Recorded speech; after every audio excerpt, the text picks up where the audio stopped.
আমি ছাত্রলীগের কর্মী ছিলাম না, শুধু ছোটখাটো একটা নেতাও ছিলাম, হলের পোস্টেড ছিলাম। আজকে প্রথমে ধন্যবাদ ও কৃতজ্ঞতা জানাচ্ছি হাজার বছরের শ্রেষ্ঠ বাঙালি জাতির জনক শেখ মুজিবুর রহমানের সুযোগ্য কন্যা, যার নেতৃত্বে বর্তমানে বাংলাদেশ বিশ্বে উন্নয়নে একটি রোল মডেল হিসেবে পরিচিত এবং যিনি তার লিডারশিপের কারণে আসলে আমরা দেখেছি যে বিশ্বের বড় বড় নেতাদের মাঝে তার স্থান করে নিতে পেরেছেন। সেই আমাদের প্রাণপ্রিয় নেত্রী এবং প্রধানমন্ত্রী, মাননীয় প্রধানমন্ত্রী জননেত্রী শেখ হাসিনাকে। আর আসলে আমিও যেটা বলেছি যে আমি ছাত্রলীগের কর্মী ছিলাম না, শুধু ছোটোখাটো একটা নেতাও ছিলাম, হলের পোস্টেড ছিলাম। আর আমি বিভিন্ন প্রোগ্রামে গিয়েছি, আমি দেখেছি নেত্রীকে ঢাকা মেডিকেল যখন বার্ন ইউনিটে বিএনপির আন্দোলনের সময় যখন আছে বিভিন্ন অকারেন্সগুলোতে তখন তিনি গিয়েছেন, আমরা রাস্তার পাশে দাঁড়িয়েছি, তাকে দেখেছি গাড়ির কালো গ্লাস থেকে স্পষ্ট দেখতে পারিনি, টিভিতে দেখেছি। আর আজকে দেখার পর আমি অনেকক্ষণ চেয়ে রয়েছি। আমি 2.5 বছর বয়সে আমার মা মারা যায়, আর আমার ছোটো আজকে এখানে এসেছে, ওর বয়স ছিল তখন 1 বছর।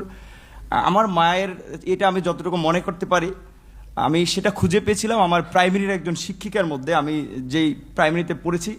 আর আজকে আমি মাননীয় প্রধানমন্ত্রী এতদিন টিভিতে আমি ওভাবে দেখতে পারিনি, কিন্তু আজকে দেখে আসলে আমার মনে হয়েছে যে তার মধ্যে আমার মায়ের চেহারাটা আমি কিছুটা দেখতে পেয়েছি। এরকম একটা জিনিস আমাদের সকলের হৃদয়ের স্পন্দন আগামীর বাংলাদেশের প্রধানমন্ত্রী জনাব তারেক রহমান আমাদের মাঝে উপস্থিত হয়েছেন।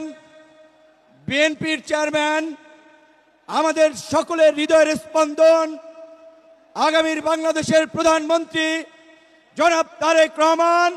আজকের প্রধানমন্ত্রী তার পিতা আধুনিক বাংলাদেশের রূপকার শহীদ প্রেসিডেন্ট জিয়াউর রহমান 1977 সালে তখনকার বাস্তবতায় সেচ এবং কৃষি নির্ভর অর্থনীতিকে প্রসারিত করার জন্য এবং একই সাথে এই যে ম্যানুয়াল পদ্ধতিতে খননের একটা বিবেচনার বিষয় ছিল যে এখানে যারা কাজ করবেন তাদের একটা কর্মসংস্থান হচ্ছে।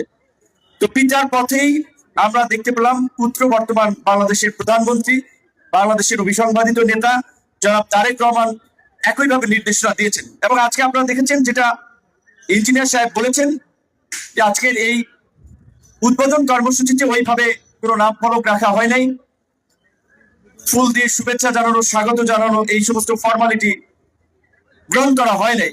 এটাও কিন্তু প্রধানমন্ত্রীর একটা অনুশাসন যে আমরা ফর্মালিটির চেয়ে কাজের মধ্যে যত দ্রুত আমরা স্টার্ট করতে পারি। এবং আমরা তার সাথে কাজ করতে গিয়ে দেখেছি তিনি আসলে কতটা মানে কাজের প্রতি তার ডেডিকেশন। আপনারা জানেন যে 9টার আগেই সচিবালয়ে চলে আসেন। প্রধানমন্ত্রী সচিবালয়ে সাধারণত অফিস কম করেন, তিনি প্রায় প্রতিদিনই তার অফিস সচিবালয় হয়ে তারপরে প্রধানমন্ত্রীর কার্যালয়ে যান। এবং তার বারবার আমাদেরকেও মনে করিয়ে দেওয়া যে আমরা জনগণের ভোট এবং সমর্থন নিয়ে আছি, আমরা কাজের মাধ্যমে এই সমর্থনটা কিন্তু ধরে রাখতে হবে।